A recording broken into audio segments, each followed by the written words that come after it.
এটা হচ্ছে কালীতলা, তোমার শ্রী শ্রী শঙ্কটা কালী মাতা মন্দিরের ঠিক অপোজিটে এই নার্সারিটা।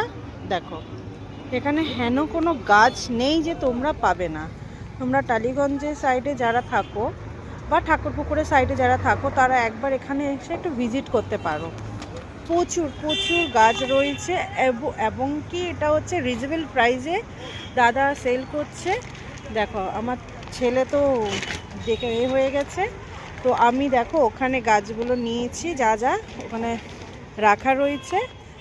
আর দাদা হচ্ছে এখানে সার যদি তোমরা নিতে চাও এখান থেকে একবার নিতে পারো, খুব কমের মধ্যেই দিচ্ছে। আমি তো অনেক জায়গা থেকে নিই, তো যার জন্য আমি জানি যে কত কি প্রাইস আছে। বা দাদা একবার বিশ্বাস করে এসে দেখতে পারো, দাদা খুব কমের মধ্যে নিচ্ছে। গোবর সার থেকে শুরু করে ভার্মি কম্পোস্ট সবই কম প্রাইসে পেয়ে যাবে।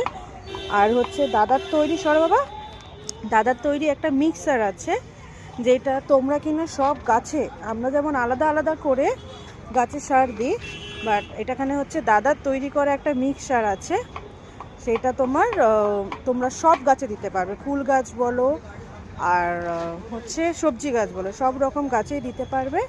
তো তোমরা একবার এসে এখানে ভিজিট করতে পারো দাদার এই নার্সারিতে। আমার ছেলে কাজ করতে শুরু করে দিয়েছে। এটা হচ্ছে কালীতলা শ্রী শ্রী শঙ্কর কালী মাতা মন্দিরের ঠিক অপোজিটে। এখানে যারা গাছ দেখছো তার দ্বিগুণের বেশি রয়েছে দাদার বাড়িতে। তো তোমরা একবার এসে এখান থেকে নিতে পারো গাছ, বিশ্বাস করে। আর গাছের গঠনও খুবই ভালো। চলো দেখো এই যে দাদা সব সার, এই যে সব আমি সার নিচ্ছি, এটা প্যাকিং হচ্ছে এইটার মধ্যে। তো একবার তোমরা এসে দাদার দোকানে ভিজিট করতে পারো। দিদি দাদা, হ্যাঁ শিবা, দাদা নার্সারির নাম হচ্ছে শিবা নার্সারি। আমরা এসেছি শিবা নার্সারিতে গাছ কিনতে, আর আমার ছেলে হচ্ছে পাগল হয়ে যাচ্ছে। আচ্ছা বলো আঙ্কেল কি খাইয়েছে তোমাকে? চা আঙ্কেল চা খাইয়েছে আর বিস্কুট। Biscuit, right.